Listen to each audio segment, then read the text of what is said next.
시청자 여러분 안녕하십니까? 뉴스온 시작합니다. 건설 경기 위축에 광주 건설업이 지역 경제에 큰 부담이 되고 있습니다. 동대문구가 약초 조격 체험 운영을 재개했습니다. 대구시가 엘비스와 수성 알파시티 내 AI 기반 뇌질환 치료 연구센터 신설을 위한 투자 협약을 체결했습니다. 경상북도가 농업 6차 산업 및 청년 농업인 우수 사례 공유회를 진행했습니다. 전남 여수에 국내 유일의 탄소 중립형 석유화학 공정 실증 연구시설이 구축됐습니다. 공사비 증가와 건설 경기 위축 등의 영향으로 지난해부터 이어지고 있는 건설업계의 위기가 심상치 않습니다. 특히 광주의 경우 지역 산업 구조에서 건설업의 비중이 커 지역 경제에 큰 부담이 되고 있습니다. 지난 2022년 광주 지역의 건설업 종사자 수는 전체 산업의 10.9%를 차지했습니다. 7대 광역시의 건설업 종사자 평균이 7.3%인 점을 감안하면 광주의 건설업 종사자 비중이 다른 지역보다 50% 가까이 높습니다. 건설업에 치중되어 있는 산업 구조의 특성상 건설 투자가 위축되면 광주에 미치는 여파 역시 클 것이라는 분석도 나오고 있습니다.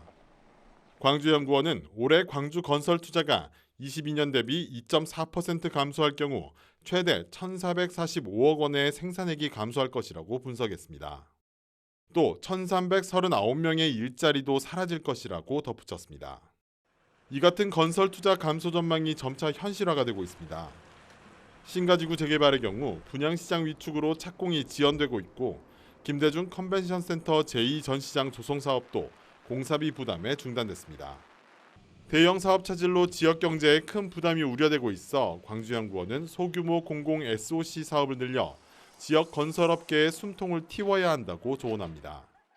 취약한 그런 인프라들을 우선적으로 좀 선별해서 주차장이라든가 공원이라든가 물량을 가지고 실제로 이제 공사를 할 수 있는 여건들을 차제에 마련을 해 나가야 될 것 같습니다.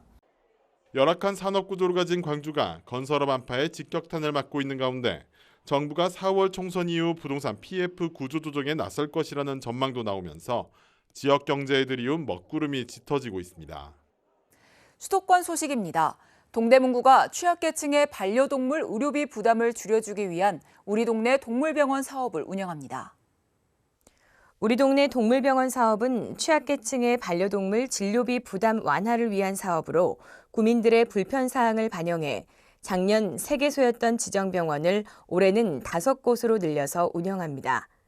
기초 건강검진과 예방접종, 심장사상충 예방약으로 구성된 필수진료에 20만 원을 지원하며 관련 질병치료 및 중성화 수술 등의 선택진료에 20만 원을 추가 지원해 최대 40만 원까지 의료 지원을 받을 수 있습니다. 지원 대상은 관내 주민등록이 된 구민으로 개 또는 고양이를 기르는 기초생활수급자, 차상위 계층과 한부모 가족입니다. 신청자는 수급자 증명서 또는 차상위 계층 확인서, 한부모 가족 증명서를 지참해 지정 동물병원에 방문 신청하면 됩니다. 동물 등록이 된 동물에 한해 지원되며 미등록된 동물은 등록 후 지원받을 수 있습니다. 동대문구 양령시에 위치한 서울한방지능센터가 약초 조격 체험 운영을 재개했습니다. 약초 조격 체험은 약숙, 감국 등 계절별 약재를 넣은 따뜻한 물에 발을 담그며 일상에 지친 몸과 마음을 달랠 수 있는 한방 치유 프로그램으로 사방이 뚫린 한옥 누각에 체험장이 마련돼 있어 동의보감 속 건강비법인 두한 조결을 직접 할 수 있는 체험입니다. 특히 올해는 약초 조격 체험을 포함해 서울 한방지능센터의 4가지 대표 체험 프로그램인 보재원 한방체험, 한의학 박물관 관람, 전통 한방차 시음까지 모두 만원에 즐길 수 있는 만원의 행복 이벤트도 진행하고 있어 저렴하게 프로그램을 이용할 수 있습니다. 이어서 광역시 소식입니다. 대전 소방본부는 지난 19일 제3회 의용소방대의 날 기념 행사를 진행했습니다. 이날 행사엔 5개 소방서 의용소방대원 500명 등이 참석해 축하 공연, 유공자 표창, 안전도시 대전을 다짐하는 퍼포먼스 등이 진행됐습니다. 한편 의용소방대의 날은 의용소방대 설치 근거를 담은 소방법이 제정된 1958년 3월 11일과 소방의 119를 합해 매년 3월 19일로 정해 의용소방대원의 숭고한 희생과 봉사정신을 기리는 날입니다. 미국 디지털 헬스케어 기업 엘비스와 대구시가 AI 기반 뇌질환 치료 연구센터 신설을 위한 투자 협약을 체결했습니다. 미국 디지털 헬스케어 기업 엘비스와 대구시가 수성 알파시티 내 AI 기반 뇌질환 치료 연구센터 신설을 위한 투자 협약을 체결했습니다. 엘비스는 수성 알파시티 내 AI 기반 뇌질환 치료 연구센터를 새롭게 건립하고 지역 인재를 채용해 뇌전증과 수면질환 진단 치료 등의 연구를 진행합니다. 이번 투자를 통해 엘비스는 대구 시내 종합병원과 실제 임상 환경에서 실증 작업을 진행할 예정입니다. 계속해서 강원도 소식입니다. 횡성문화관광재단이 전 국민을 대상으로 제20회 횡성한우축제 프로그램 기획 공모전을 개최합니다. 이번 공모전은 횡성한우축제 20회를 맞이해 참신하고 창의적인 프로그램을 제안받기 위해 마련됐습니다. 기간은 3월 22일까지로 지역 주민과 방문객 모두가 즐길 수 있는 콘텐츠를 포함하여 횡성한우축제 주제와 의미 등을 전달하고 횡성한우와 횡성의 문화를 담은 내용이어야 합니다. 프로그램 제안은 공연, 전시, 체험 등 다양한 분야이며 심사는 대표성, 창의성 등을 고려해 총 4개의 수상작을 선정할 예정입니다. 참여 방법은 제출 서류를 작성하여 이메일로 접수하면 되고 자세한 사항은 횡성문화관광재단 홈페이지에서 확인할 수 있습니다. 횡성군이 온실가스 감축과 대기 환경 개선을 위해 수소 전기차 보급 사업을 추진합니다. 횡성군은 올해 수소차 총 30대를 보급하며 차종은 현대자동차 넥소로 보조금은 지난해와 같이 한 대당 3,450만 원을 지원합니다. 전기차 지원 규모는 총 179대로 승용 90대, 화물 85대, 승합 4대이고 상반기와 하반기 2회로 나누어 보급합니다. 대상은 신청일 기준 90일 전부터 계속해 횡성군에 주소를 둔 개인, 기업체, 법인 및 단체, 지방자치단체, 공공기관 등입니다. 또한 미세먼지 저감을 통한 대기 환경 개선을 목적으로 2024년 노후 경유차 조기 폐차 지원 사업도 실시됩니다. 대상은 정상 운행이 가능한 배출가스 4등급, 5등급 경유 자동차와 2009년 이전 배출 허용 기준을 적용받고 제작된 도로용 3종 건설기계 및 지게차, 굴착기입니다. 보다 자세한 사항은 횡성군 홈페이지를 참고하거나 횡성군 환경과로 문의하시면 됩니다. 평창군청 소회의실에서 제1회 청년정책위원회가 개최됐습니다. 평창군 청년정책위원회는 청년에 꼭 필요한 정책을 발굴하고 지원하여 청년이 살기 좋은 지역을 만들기 위한 심의기구로 지난 2월 각 분야의 청년 전문가들을 추천받아 위촉했습니다. 이번 정책위원회에서는 지난 1월 공모한 평창군 청년 신규 창업 인프라 구축 사업의 대상자를 선정하는 심의회를 개최했습니다. 이번 사업은 만 49세 이하의 청년을 대상으로 신규 창업을 위한 비용에 사용할 수 있는 사업비 2천만 원을 지원하는 사업입니다. 군은 더 많은 청년들이 평창군에 정착할 수 있도록 다양한 청년 정책과 사업을 발굴하도록 최선의 노력을 다하겠다고 전했습니다. 이어서 충청도 소식입니다. 충북도와 충청북도 기업진흥원이 2024 청년 창업 우수기업 지원 사업에 참여할 8개 기업을 모집합니다. 모집 대상은 만 39세 이하 창업 5년 이내 청년 기업으로 기술, 홍보, 판로, 시설 개선 등 사업화에 필요한 자금을 기업당 1,600만 원씩 지원합니다. 이 사업은 우수 창업 기업에 대한 맞춤형 지원으로 청년 창업이 보다 확대될 수 있도록 안정적 창업 환경을 조성하고 성과를 공유하는 등 청년 기업의 성장 파트너십을 형성하는 데 기여하고 있습니다. 충북 농업기술원은 과수화상병 예방과 피해 최소화를 위해 사과, 배나무에 개화전 예방약제를 적기 살포할 것을 당부했습니다. 충북은 지난해부터 과수화상병 사전 예방을 위해 도내 일부 사과 배과수원을 대상으로 궤양 제거와 농업인 교육 등 농업인 인식 제고에 힘써왔습니다. 과수화상병은 치료제가 없기 때문에 봄철 사전 예방을 위해서 개화 전과 개화기에 예방약제를 살포해야 합니다. 올해는 평년보다 따뜻했던 겨울 날씨로 개화가 앞당겨질 것으로 예상됩니다. 지역별 약제 살포 시기는 개화 전 예방약제의 경우 3월 중하순부터 시작해야 할 것으로 전망됩니다. 꽃눈의 약해를 예방하기 위해서는 반드시 개화 전에 방제해야 합니다. 또한 약재별 주의사항 및 농약 안전사용법을 숙지한 후 방제 작업을 실시해야 합니다. 계속해서 경상도 소식입니다. 경상북도가 농업 6차 산업 및 청년 농업인 우수 사례 공유회를 진행했습니다. 경상북도가 지난 19일 경북도청 다목적홀에서 청년 농업인 6차 산업준비 경영체와 농업 특성화고 재학생 등 200여 명을 대상으로 공유회를 개최했습니다. 이날 행사는 농촌의 고령화, 인구 소멸 등 어려운 농업 환경 속에서도 지역을 대표하는 농업 경영체로 성장한 20인의 우수 사례집을 배부했으며 사진전 등도 열렸습니다. 아울러 예비 귀농인 등을 위한 다양한 체험 프로그램과 휴식 공간을 제공하며 지역 농촌 환경을 공유하는 시간도 가졌습니다. 한편 경상북도는 농촌에서도 충분히 성공할 수 있고 새로운 농촌 환경을 만들어 나가는 주역이 될 수 있음을 널리 알리기 위해 이번 행사를 마련했습니다. 포항시가 국토부를 방문해 지역 수건 사업인 영일만 횡단대교 건설과 도시 발전에 필요한 주요 사업에 힘을 실어줄 것을 요청했습니다. 12일 포항시는 국토교통부를 방문해 우리 시 주요 현안 사업이 차질 없이 진행되도록 적극적인 지원을 요청했습니다. 시는 박상우 국토부 장관을 만나 지역 최대 수건 사업인 영일만 횡단대교 건설에 총사업비 변경 협의를 요청했습니다. 영일만 횡단대교 설계비 1,350억 원이 올해 정부 예산안에 반영된 가운데 현재 국토부와 기재부가 총사업비 변경을 위한 막바지 협의 중에 있으며 포항시는 영일만 횡단대교 설계를 상반기에 발주할 수 있도록 국토부가 적극 노력해 줄 것을 요청했습니다. 이 밖에도 시는 중장기 교통망 구축 및 신산업 기반 조성을 위한 사업도 건의했습니다.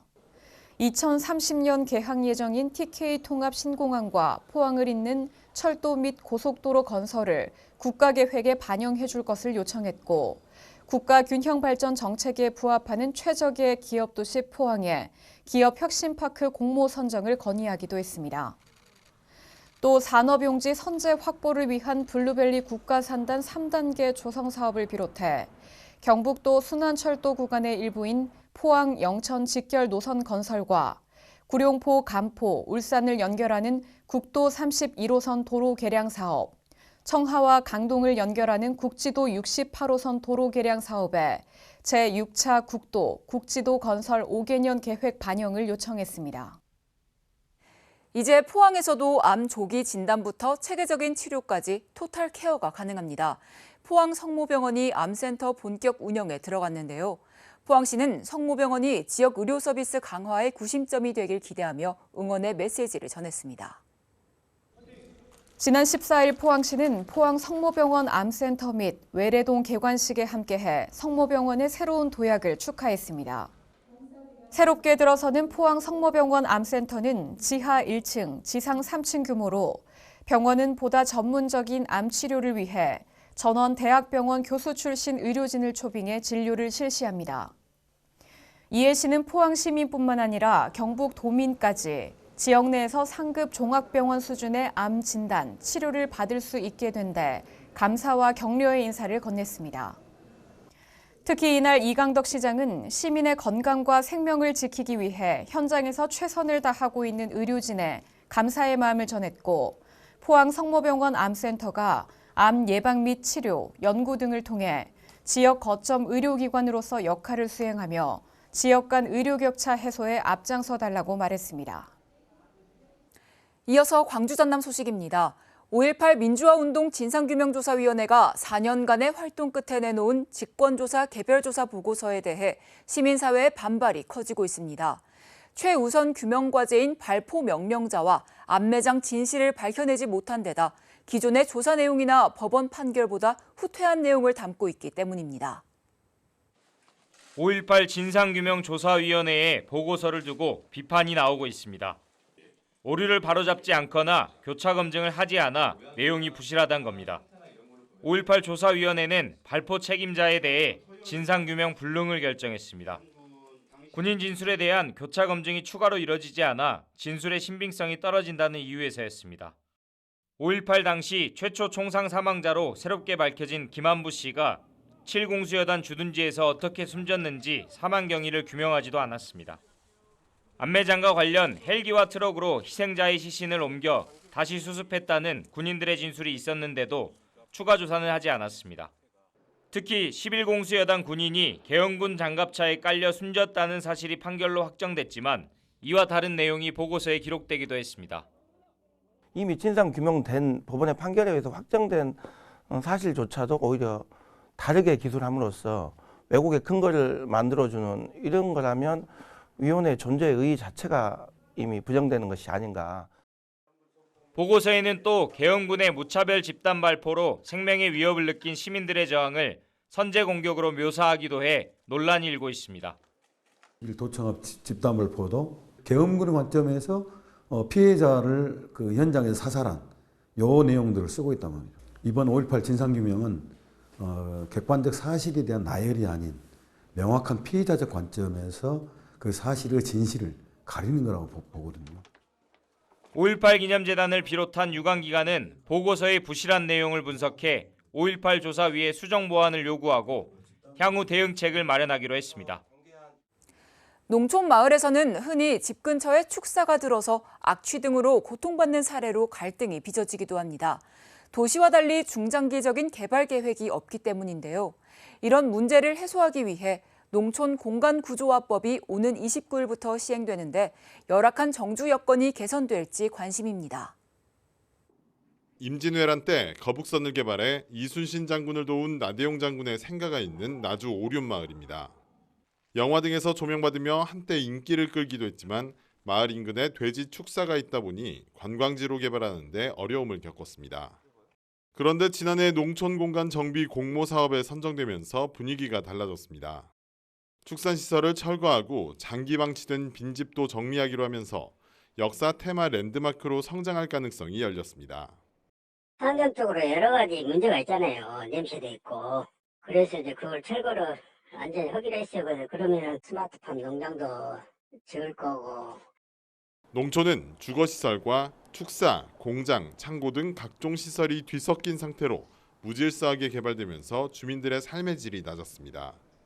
이 같은 문제를 해결하기 위해 지난해 농촌공간 재구조화법이 제정됐고 오는 29일 본격 시행을 앞두고 있습니다. 각 지자체가 5년, 10년 단위의 장기 계획을 수립하고 농촌 특화지구로 도입해 혼재돼 있던 주거시설과 상업, 농업시설 등을 여건에 맞게 재배치하도록 하고 있습니다. 위해 시설들을 일정 부분 이전하거나 또 폐쇄하는 그런 절차를 거치게 되고 그 공간을 주민들이 필요한 공원 또 삶을 위한 주거를 개선하기 위한 다양한 사업들을 추진할 수 있는 토지에 관한 부분도 처리할 수 있는 그런 사업이 되겠습니다. 지방 소멸의 주요 원인 중 하나인 농촌의 열악한 정주 여건이 재구조화법 시행으로 개선될지 기대를 모으고 있습니다.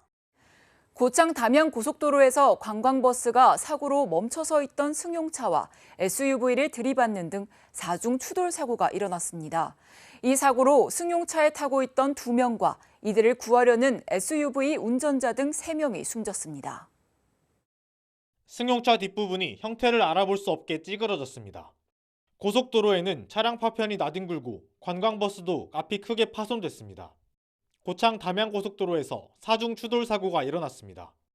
가드레일과 충돌하고 1차선에 멈춰선 승용차를 SUV가 추돌했고 이어 관광버스 2대가 승용차와 SUV를 각각 들이받았습니다. 이 사고로 SUV 운전자 A씨와 승용차 운전자 B씨 그리고 B씨의 6살 아들이 숨졌습니다. 경찰 조사 결과 A씨는 승용차를 들이받은 직후 갓길로 피하는 대신 승용차에 타고 있던 부상자들 구조에 나선 것으로 확인됐습니다. 차량 안에는 B씨와 2 아들이 타고 있었는데 첫째 아들은 A씨 등에게 무사히 구조됐습니다. 하지만 뒤이어 오던 관광버스가 승용차를 들이받으면서 A씨 등 3명이 목숨을 잃었습니다. 목격자분이 탑승자 3명 중에 1명을 애를 1명을 꺼내 들어갖고 구조한 상태였고 충격탄 시는 모닝에 2사람이 타고 있었어요. 경찰은 전방주시를 소홀히 한 80대 관광버스 운전자를 입건하는 한편 정확한 사고 경위를 조사하고 있습니다. 미성년자와 조건 만남을 유도하고 현장을 덮친 뒤 경찰 신고를 무마해주는 대가로 수천만 원을 뜯어낸 일당이 경찰에 붙잡혔습니다. 이들은 돈을 내지 못하는 남성을 모텔로 데려가 감금하기까지 했습니다. 흰옷을 입은 건장한 남성들이 경찰에 둘러싸인 채 출구로 향합니다. 숙박업소에서 20대 남성을 감금하고 현금을 요구하다 붙잡혔습니다.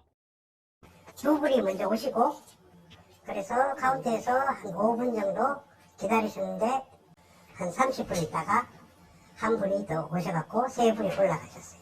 경찰분들이 들어갔다가 그냥 일단 나와줬어요. 나오셨는데 한 20분 정도 걸렸어요. 그분들이 이제 준비한다고 나온다고 준비하는 시간이 한 20분, 25분 걸렸어요. 그래갖고 수갑 채워갖고 가시는 거로. 광주 광산경찰서는 공동공갈, 공동감금 혐의로 20대 남성 A씨 등 3명을 구속하고 10대 4명을 붙잡아 조사하고 있습니다. 이들은 SNS를 통해 조건 만남을 미끼로 남성들을 유인해 현장을 덮친 뒤 가족 행세를 하며 경찰에 신고하겠다고 협박했습니다. 지난달 초부터 광주와 서울을 돌며 남성 14명에게 뜯어낸 돈은 3,500만 원에 이릅니다. 이들은 돈을 마련하지 못한 한 남성을 숙박업소에 5시간가량 감금하다 신고를 받고 출동한 경찰에 의해 붙잡혔습니다. 피해자의 가족이 저희들한테 신고를 해가지고 수사에 착수하게 됐고 그 후에 여죄 수사를 통해서 나머지 공범하고 추가 여죄를 밝히게 됐습니다. 경찰은 이들을 상대로 여죄를 추궁한 뒤 검찰에 송치할 예정입니다. 여수시 미래혁신지구에 국내 유일의 한국화학연구원 탄소중립화학공정실증센터를 개소했습니다. 1차 사업으로 구축된 이번 실증센터는 지난 2021년 산업통상자원부 공모사업에 선정돼 국비 100억 원을 포함한 총 사업비 283억 원을 투입했습니다. 현재 연구원 등 13명의 인력으로 운영되며 23종의 촉매 제조 핵심 장비를 갖추고 석유화학 산업 고도화와 온실가스 저감을 위한 실증과 기술 지원을 하게 됩니다. 특별자치도 소식입니다. 제주도가 체류형 관광 모델 카름스테이를 육성하기 위해 18일 서귀포시 치유의 숲에서 지역 관광 리더와의 간담회를 진행했습니다. 이날 간담회에는 오영훈 지사를 비롯해 카름스테이 마을 대표, 지역 주민 등 50여 명이 참석해 마을 관광 성공 사례를 공유하고 체류형 관광 활성화를 위한 민관학 협력 방안을 논의했습니다. 카름스테이는 제주의 작은 마을을 뜻하는 가름과 스테이를 결합한 용어로 머문, 쉼, 여유, 다정함을 핵심 가치로 삼은 제주 마을여행 통합 브랜드입니다. 현재 도내 13개 마을이 카름스테이 사업에 참여하고 있으며 지난해에는 제주시 세화마을과 서귀포시 신흥 1위 동백마을이 UN 관광청 최우수 관광마을에 선정됐습니다.